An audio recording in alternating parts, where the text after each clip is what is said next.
labeled as stealing from the church and stealing from people. And it's like, no, I'm into real estate. I'm not perfect, but I'm not wrong here. I'm innocent. Just remind you the ops is watching. I know. I was like, You standing by this witness, yes, that they are committed to bringing down this black mayor of New York, and 1,000%. that you are the casualty of your loyalty to friendship. 1,000%. He didn't discriminate. He defrauded everyone, Wickstrom said. Miller Whitehead, Wickstrom said, lied, and he stole over and over again. He can't stop stealing. He won't stop lying, the prosecutor said. This is who the defendant is. Hi guys, and welcome back to the Truth Speaker TV. Don't forget to like, share, comment, and subscribe. Okay, so known for his Louis Vuitton suits and extravagant jewelry, yes, Bling Bishop, Pastor Lamar Whitehead, sentenced to 9 years in prison. Let's get into this video.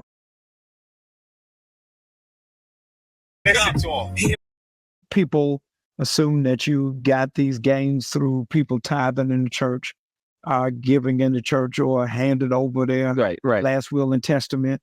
How were you able to amass independent wealth? Because what people don't know is you've never taken a salary from your church. Ever. Yeah. Never. And this year, I'll be 11 years as a pastor. Wow. Never once took a salary from my church. Yeah. And it was so hurtful to me and it didn't even make sense. You know, the tabloids say I have 20 members, but yet the 20 members is taking care of my whole lifestyle. Right. Then they say I got 8 members. And then he said so is the 8 members taking care of my lifestyle? So it just didn't measure. But I'm the one who pays the rent for people that need, pays mortgages. I done bought, I think 2 people in my church, maybe more, maybe 3, brand new cars. Yeah. Because they're single parents, right? This is what I do that people don't know, Right. you know? And to be labeled as stealing from the church and stealing from people. And it's like, no, I'm into real estate.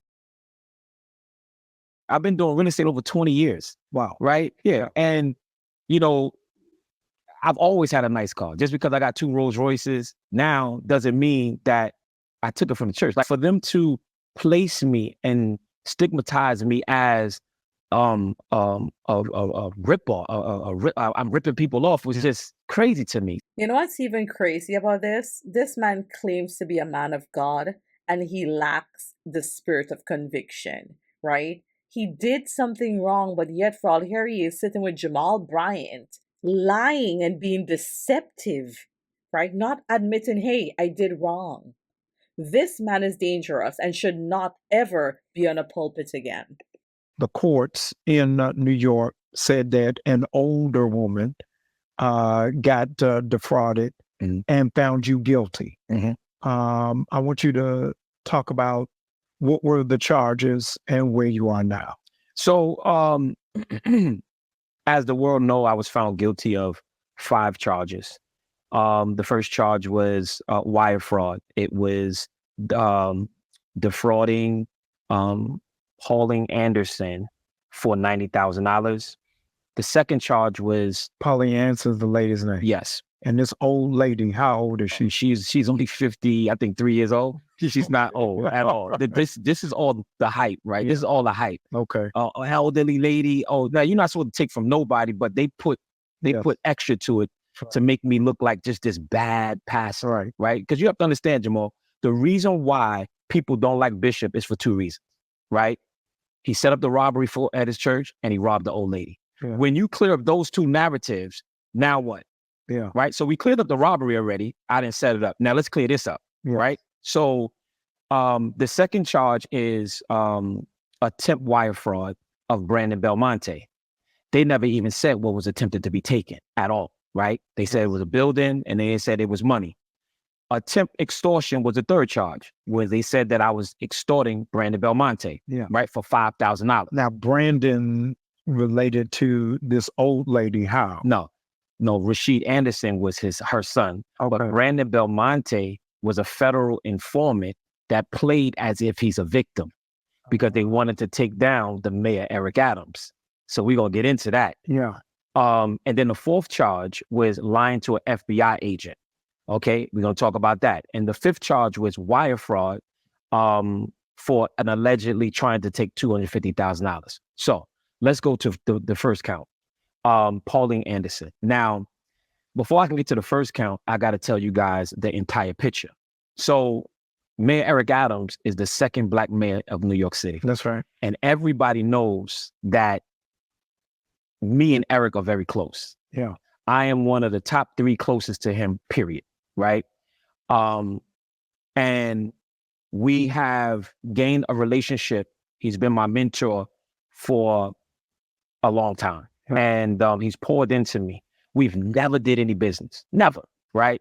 And so my wife's car had got into an accident.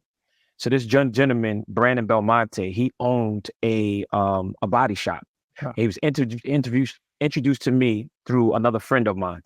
So he was like, yeah, I rent cars and I got a body shop.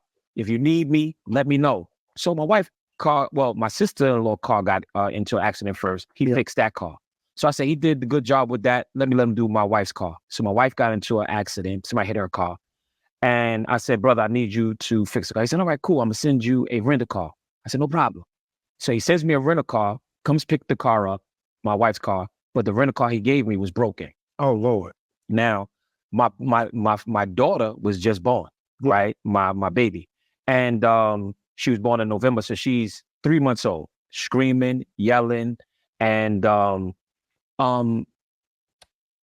so my wife, I told him that my wife's car was into an accident. He said that, all right, cool, I'll give you a rental car. You don't have to worry about anything, and I'll come pick your wife's car up. So he comes pick my wife's car up, and then he sends a rental car. Now, the rental car doesn't work.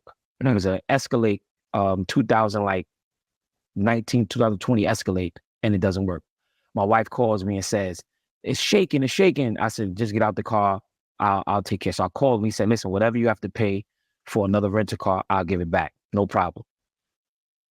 I did not know that he was a federal informant. Right? Now I know this. Right. And now it's starting to it made sense. So he never was fixing the car.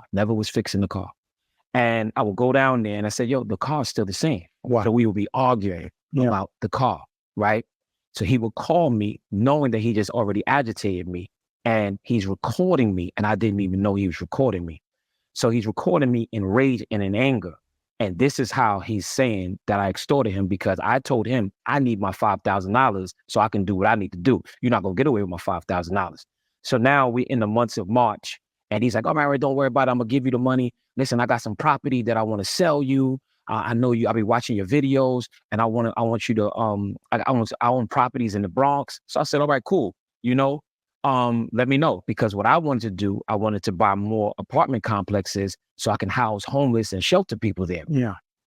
So I didn't know that he was lying to me about all of this, but yet the FBI was already involved with him.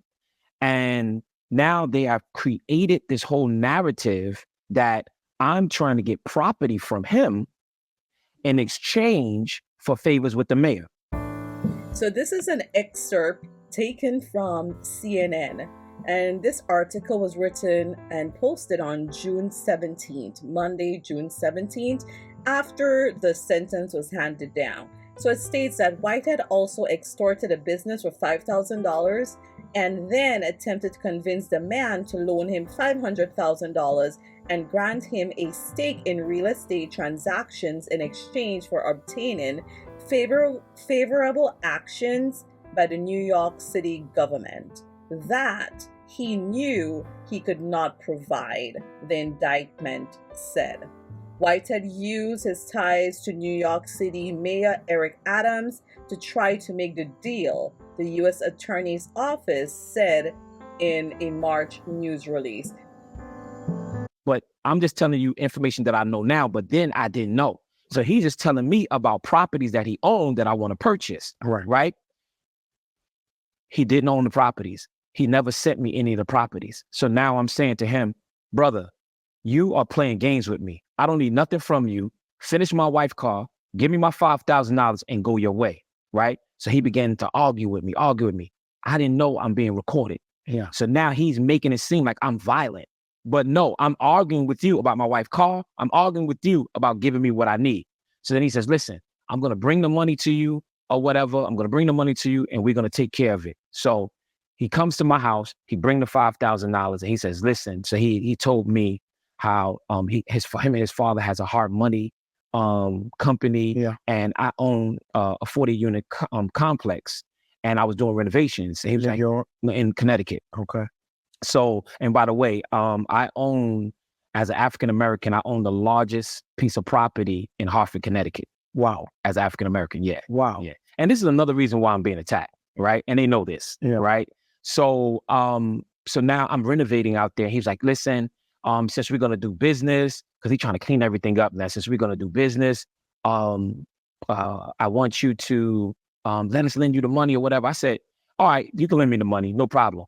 He started to renege on that. I'm saying, listen, send me your attorney's information. Here's my attorney information. He's reneging on that. Wow. Now that I do know what's going on, they're recording me. And the FBI and him are working together. So now he goes to the FBI in April, but he was already with them. Yeah. He goes to the FBI in April and says, this man is trying to extort me, right? And he said, I put him on the phone with the mayor of New York, and the mayor of New York on FaceTime told him to do business with me, and we're going to do things under the table for him. So he tells that, and this is all in, and I want the world to understand this. This is all documented. And these are in statements called 302s, okay? So this is not privy to the world, right?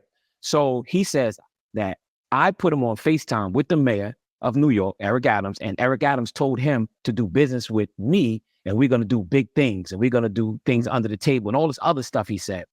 So then he says that I told him that I was going to act like we're purchasing the properties, and I was going to get fraudulent federal grants for homeless shelters, right? Wow. But actually, I'm going to flip the buildings as free market rent. So all this is in my documentation, and these are all the lies that him and the FBI are teaming up to do. So in May, I went viral because they started to call me the Bling Bishop when I turned the young man in. Because when I turned them in, I pulled up to the precinct in my Rolls Royce, and I had a Fendi jacket on. So they called me the Bling Bishop. They didn't care anything about the man who died or the man that killed them. It was all about the Bling Bishop. Right. So now, a week later after that, the FBI was in front of my house. I go out for my morning walk. They jump out the car. Now, I know I'm working in a little backwards, but here is count 4. And y'all going to understand the line to the FBI, why they said it. Yeah. So when they jump out the car on me, they said, you're not under arrest, but we have a warrant for your phone, right? So I put my hands up. They snatched the phone out of my hand. I said, what is this about? So what is this about? He said, we have a warrant for your phone. If you want to talk, we could talk. I said, and they said, we got a warrant for your church. So people don't know this. Wow. Yeah, we got a warrant for your church. I said, for my church. So I said, can we get out of the streets? Because I don't want my neighbors to see all of this. And let's go inside of my home. And I got the video too, right?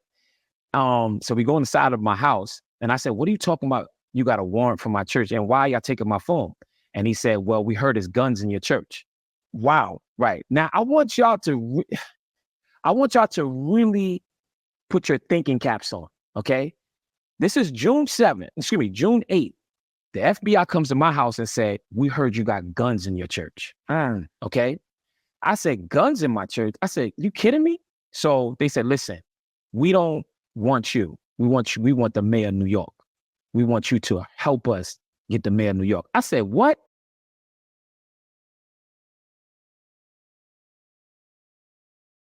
I said, let me pause you right here for 1 minute here. I'm a law school dropout. Right. I've never taken the bar. I've never graduated from law school. Right. But I'm going to read you your rights because you're making some amazing claims against the FBI. Right, right. And so I wanted to pause for just one moment to just remind you the ops is watching. I know. I was like, you're standing by this witness. Yes. That they are committed to bringing down this black mayor of New York. 1,000%. And that you are the casualty of your loyalty to friendship. 1,000%. Okay. 1,000%. Okay. So when we were on the side of my house, they're saying, we want you to help us with the mayor. I said, what? I said, listen, call my lawyer, right? So now, what I'm trying to do is, I said, let me get some numbers out of my phone so I can get somebody to open the church, because I was renting the building. Right. And I said, I don't want y'all to kick the door down because it was a glass door. So I said, so they give me the phone numbers. So I leave, I go back in, and I tell my wife, yo, look, these FBI out there. And I told her what was going on. Yeah. So I try to call the owners of the building. They wasn't picking up because this is like 6 a.m. So everybody's asleep. I'm calling, couldn't get them. So I go back out and say, listen, I'm trying to get them. Just give me a minute. Make a long story short, I finally get them on the phone. I come back out and I said, look, she's going to open the door for you. Here's her number. Y'all can go. So they said, listen. So this is what they said to me. They said, do you have another cell phone that we can call you on? Because they just took this phone. Right. So they said, do you have another cell phone that we can call you on? Let's just talk. We want to talk to you. I said, no, call my lawyer, right? They charged me for lying because they said that they asked me, yes, do I have another phone? You didn't ask me that. You wanted me to talk against the mayor. And you said, come on, do you have another cell phone that we can call you on? No, you can't call me on another cell phone. You have my lawyer, all right, and that's it. You don't need to call me. So for the count 4, lying to a federal agent, it was because of that. Wow. That's it. Wow. That's it. Right? Now, why in your mind and processing this, would they expend all of this energy on you and not use all of that energy on bring down Mayor Adams when the FBI has a history of pulling down Black leaders? That's a really great question, Jamal. Let's see how he's going to answer that one. Mm-hmm. So the thing about it is this, right? What I've learned now is that these FBI guys, they don't even want the truth, right? They don't even want the truth. Yes. If they can get somebody close to you that will lie, they got you. Yeah. Right? And I found that out to be found guilty of things that I did not commit. I'm 1,000% innocent, like 1,000%. Yeah. So you indict me and then you find me guilty of lying to an FBI agent when in the 302, in his statement, it says that he asked me, do I have another cell phone that I can call? Yeah. It says it there. Right. And I still get found guilty of it. Still get found. And the thing about it, and let me tell you this about what happened. So this FBI agent, right? The lead agent, right? He didn't testify. Actually, why? Why? Because he lied on 6 search warrants to the judge. Wow. Yeah. He lied on 6 search warrants to the judge. So when you look at the search warrant, right, there's something called an application affidavit for a search warrant. Yeah. So in order for you to get the search warrant, you have to give the judge a sworn statement saying, if we take this phone, we are going to get information out of this phone pertaining to whatever we're saying we're looking for. Right. So in the first 2 search warrants, it was all about the mayor, Eric Adams.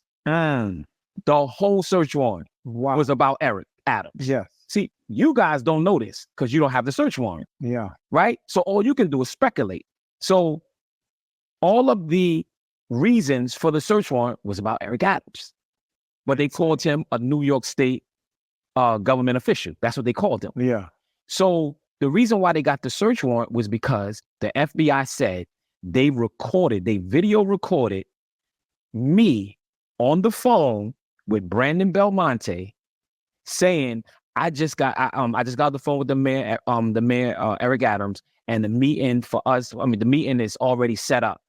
So the FBI said they recorded this showing that I was about to do something illegal with the mayor and Brandon Belmonte. Crazy. Right? Yes. So now 3 days before trial, the federal prosecutors turn over evidence. They turn over the transcripts of all of the call. No way. Right?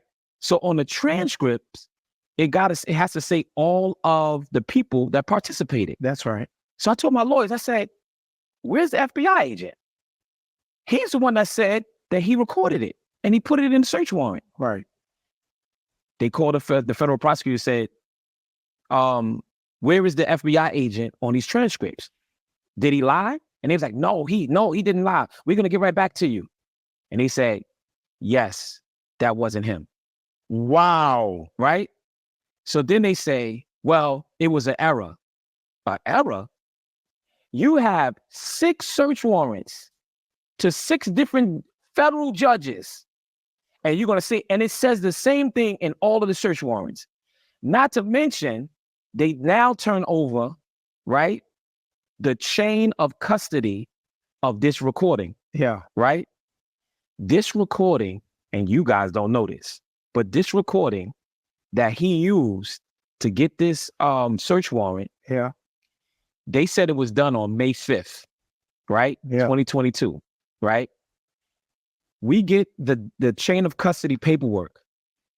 It was recorded on May 5th. So they say by and only by the informant, Brandon Belmonte. Yeah. He used 2 phones. But more, hold on. It gets better. They don't get this video until 19 days later. Wow. So they don't know if it's documented, if it's been altered. Nothing. 19 days later. So we didn't have this information. So this is why now we're putting in for a new trial. We're putting in to set aside the verdict. And there's so many calamities. But let me just go a little first so I can get into Pauline Anderson. So now, June 8th, they come, they take my phones. And then they come back. June, I believe, 27th. They come in my house. They threatened me that they was going to slam my face on the floor. Wow. If I didn't give them my cell phone. Wow. Right? So I guess this is a new phone or the one they took prior? No, this is my other phone that I had. Yeah. So they get my phone and they say, open the phone. I said, I'm not opening the phone. Yeah. They said, well, we're going to slam you on the floor and we're going to put your face there or we're going to bend your fingers to make you open the phone. Wow. And he told me, I said, the search warrant don't say that. And he says, yes, it does. I said, where the search warrant at? And he says, we don't have it. So anyway, my wife had my attorney on. She said, just open the phone. Don't worry about it. I open the phone. They leave. Now, remember this. Yeah. Right? On June 8th, they said that it was guns in my church. Right. 3 weeks later, my church was robbed. I just want y'all to put all this together. 3 weeks later, my church was robbed. I'm just going to put that out in the air. Okay? Yeah. So, now y'all going to see more about that. But anyway, now my church was robbed July 24th. Okay? Yeah. Brandon Belmonte has been working with them since the beginning of January 2022, right? Yeah. Good old Larry Reed gets involved now. Okay? Oh. Yeah. People don't know that he also called the FBI on me. Because when he was making jokes about the robbery of my church, I went at him, okay? And called him every name that I meant. And what he did was he called the FBI as well. And he was on the phone with Brandon Belmonte, the FBI informant. And the reason why I'm saying this is because of this, right? We Black preachers, they're trying to take us out by any means necessary. And all that talk where he was sitting there saying, I guarantee y'all he'll get locked up in 2 to 3 months. Yeah. I guarantee y'all. You want to know why he knew that? Because him and Brandon Belmonte was working together, giving the FBI information. And that's why he played one time in one of his broadcasts a message from the FBI agent. They was calling him too. So I just want to put that out there that you guys have to stop believing these YouTubers because they're liars. And what they do is they will set a Black man up or a preacher up to make it look like something that it really wasn't. FBI didn't have nothing on me. And what they had to do was make it look like a scheme. So this is why they needed Pauline Anderson. Wow. Okay? Pauline Anderson. I'm mind blown right now.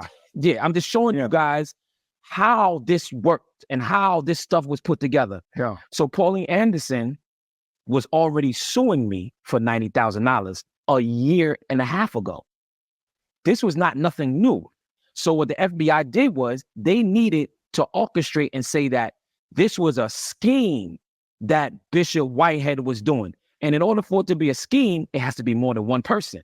It had to be two people. Right. So they pulled this civil case out and turned this civil case into a criminal matter. So now in the civil case, they were suing me saying that I took $90,000 from them, right, to purchase my own home, right? One we in right now? No, another one. Okay. That I never purchased. That was all a lie. Yeah. The reason why Rashid Anderson, who was her son, the reason why he did that was because I removed him out of my ministry. I need y'all to understand this. Pastors get attacked by disgruntled members, okay? So now he is upset that I removed him from my church, okay? And when I removed him from my church, I helped him get his own home. I married him. I paid his mortgage. I did so much for him and his wife, okay? Once he got his property, he wanted to be a part of my real estate firm. I said, well, brother, you got to have money in order to be a part of this. Right. He said, well, I got to try and get it. I'm going to ask some family members. I said, when you get it, whatever. So then he comes back to me and say, my mother and some other people are going to help me. So I said, okay, well, you do what you got to do with them or whatever. Right. So I didn't talk. Not one time I ever asked this lady for no money. And we went through the whole trial. Not one time. Was she a member of your church? Never. The lady is not a member of your church. She was never a member of my ministry. Never. She came to my church maybe once when her son got ordained as a minister. Wow. She was never a member of my ministry, never tithed. And I think she said she sold one time on the prayer line. She never even gave money in my church. Never. So now we have a disgruntled minister that has been removed from my ministry because he was disrespectful to other members and disrespectful to me. Right. So when I sat him down, right, the very next day he said, well, I want my money back. I said, you want your money back? I said, we have a contract. Didn't you give your mother her contract? Since you said your mother gave you the money? Right. And I said, me and you have an oral contract that the money has to be in this firm for a year.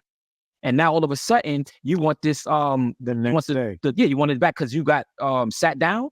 So his mother texted me for the first time. This is the first communication via text, via call. This is the first ever. And she said, we want the money back. And I said, now you signed a contract with your son. You ain't have nothing to do with me. And she threatened me and said, because I was running for borough president during that time. So she said, I'm going to call the police. I'm going to call the police. I'm going to call the news, and I'm going to call your campaign. I said, do what you got to do then. You threatening me with what? Like for what? Right. So now, granted, this was for a year agreement. They had he just gave me the money November 30th, 2020. And now May 2021. It's only 5 months. For a 1 year contract. For a 1 year contract.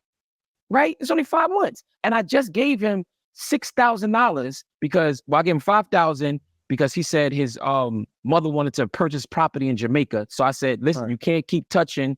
This is it. So I gave him the $5,000 and I gave him an additional $1,000 just to give to his mom because he said his agreement with his mother was giving her $100 a month for her loaning the money to him. Right. I never had nothing to do with it. Never had nothing to do with it. And we went through this with trial. I never texted this lady, never called this lady ever. So they have you at this point facing how many years? Well, the wire fraud deals with wire fraud. The maximum is 20 years for wire fraud. However, what they're saying the wire fraud is they said that I text them. That's what they said. They're saying because the $90,000, they're not saying that was a wire fraud. They're saying that people don't understand wire fraud is just communication. If you go on the phone with them, that's wire fraud. If you go online, that's wire fraud. Yeah. If you that's what that is, right? So all of this was made. This is a civil case, which we're still in civil court. Right. However, since I'm not working with the FBI to take down the mayor, they made this into a criminal matter. So now when you go to counts 2 or counts 3, right? That's Brandon Belmonte, right? Brandon Belmonte, he did not come to court. They did not want him to come to court. Wow. Right? So what we did was we said, we're going to call him. They said, we're going to call him as a witness. And it's called a hostile witness. That's what it's called. Yeah. So when we call, when they don't want to call him, so we call him, and the prosecutors filed a motion and said, we cannot allow Bishop Whitehead to call Brandon Belmonte. We called his lawyer, and his lawyer said, all he's going to do is plead the fifth. So I said, how can he plead the fifth? How can you go to the FBI and say I committed all these crimes And have nothing to say? and then you say you plead the fifth? I said, no, we're not letting that happen. So the judge said, well, let me hear the questions and let me hear how he answered.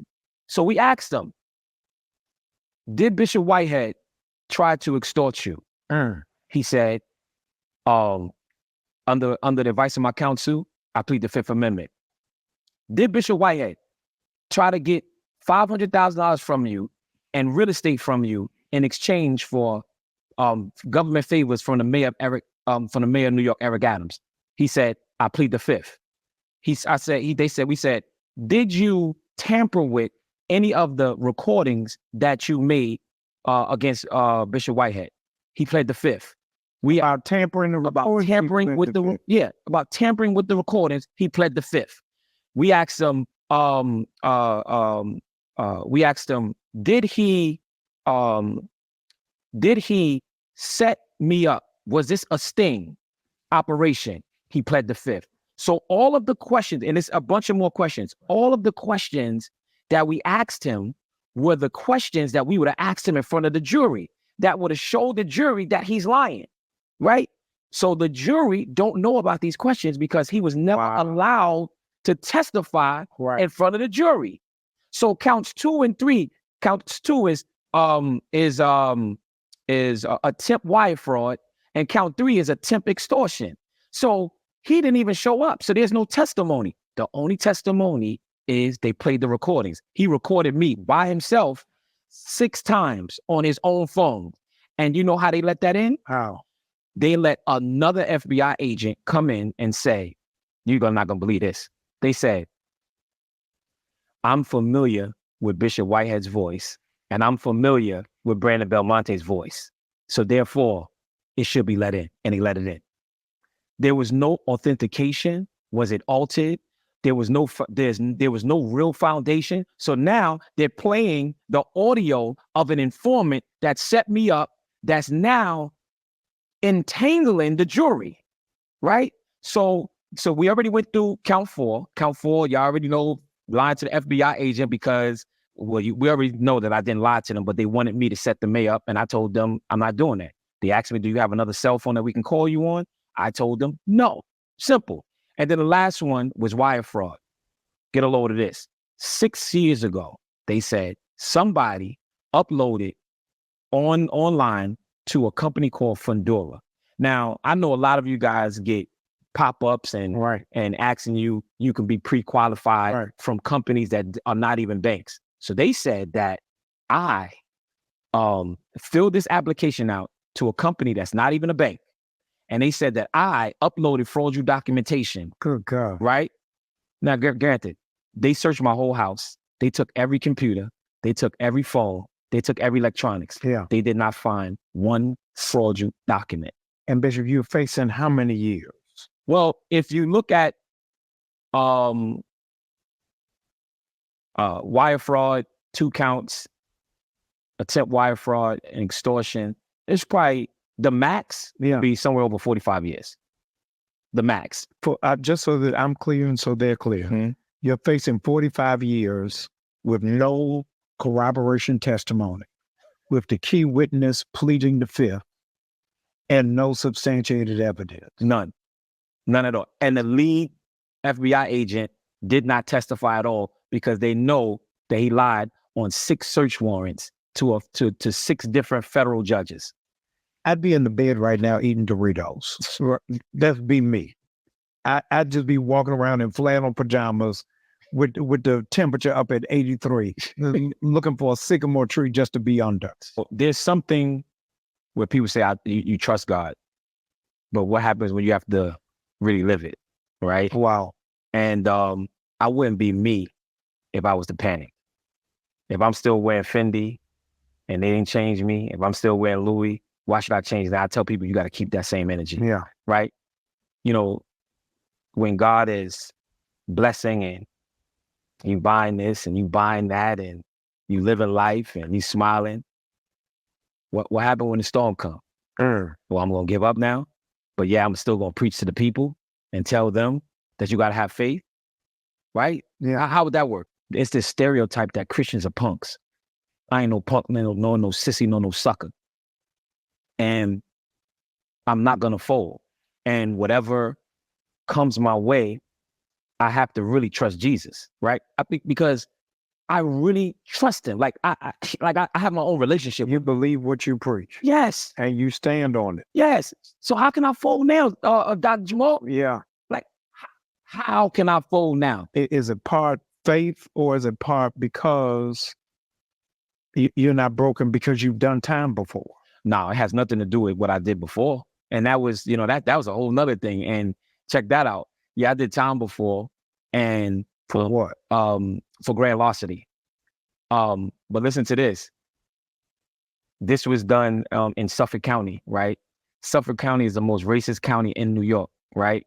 And the prosecutor, right? And they keep doing these things with these search warrants because they did these fake search warrants against me too. But that's a whole nother thing.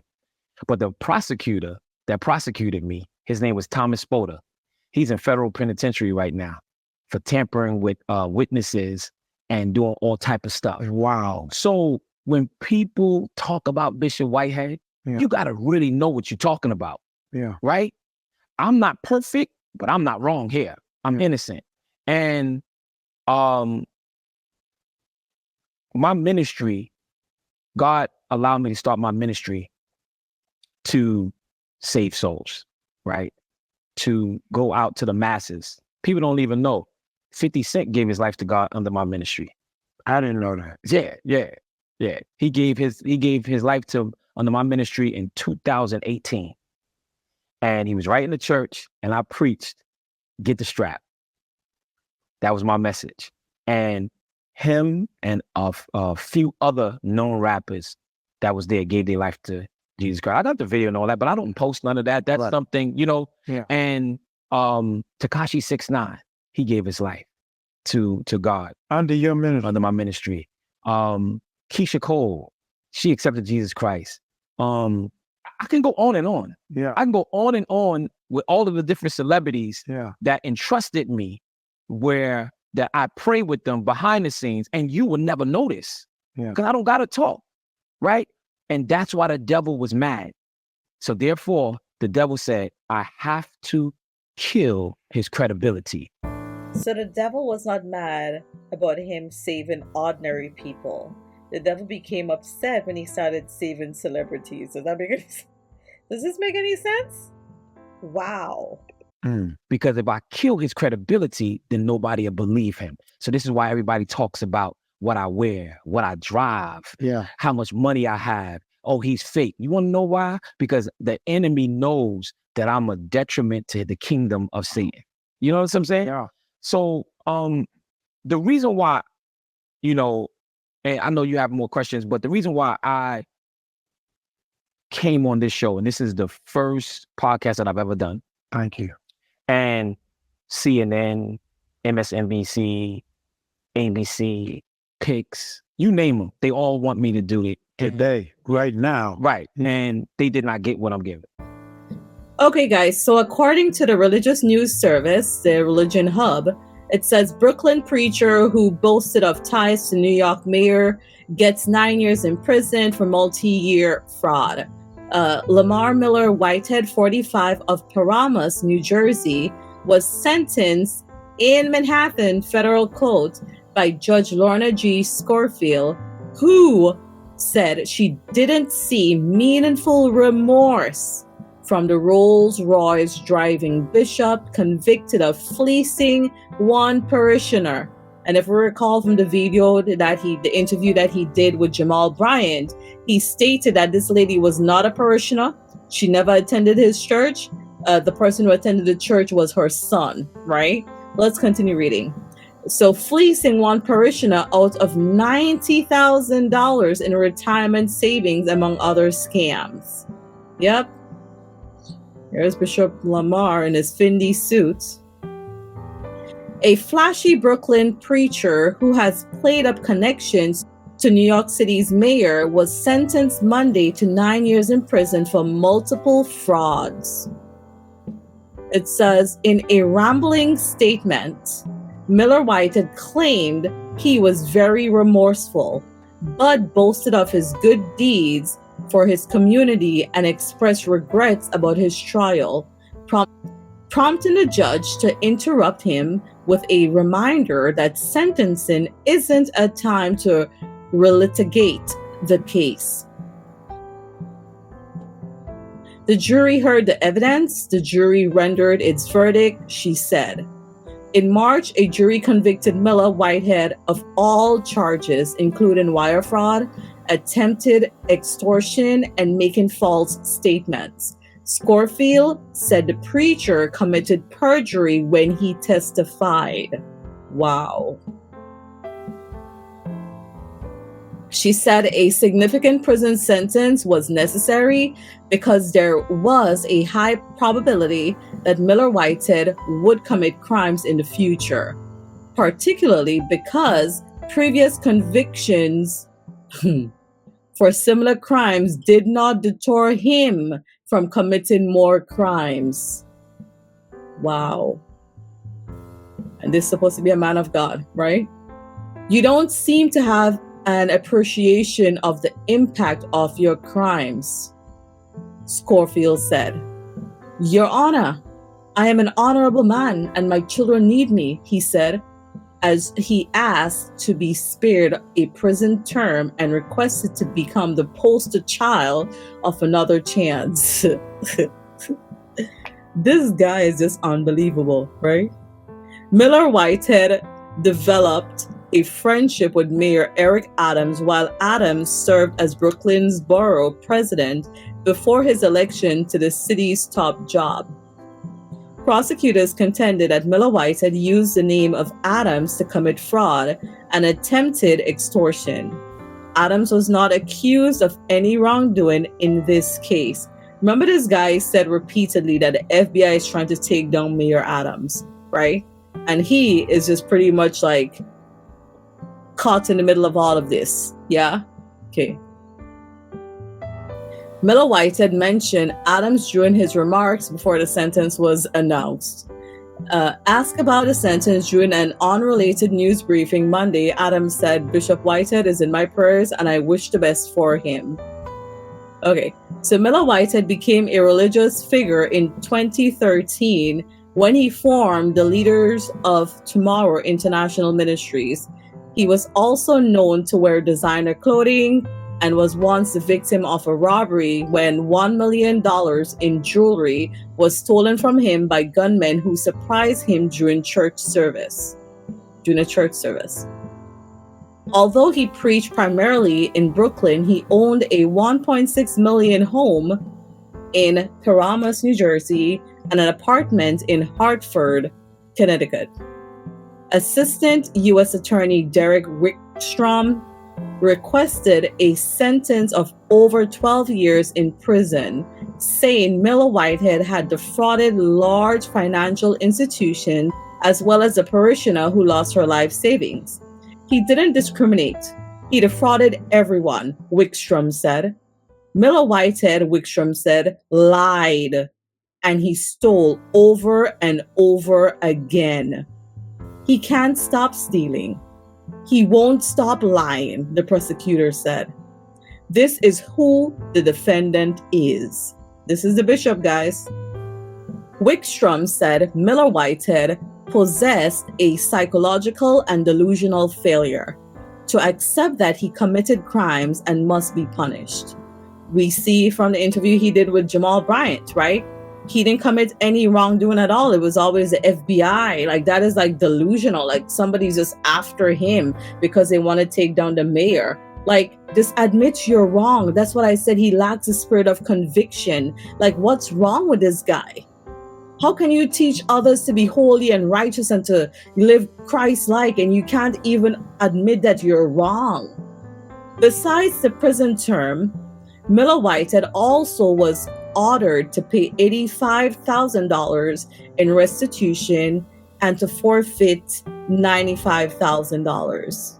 His lawyer, Don Florio, had urged no prison time, citing her client's charitable works and saying you can't ignore all he has done in the community. If not for those good works, the judge said, Miller Whitehead's prison sentence would have been longer. Okay, guys.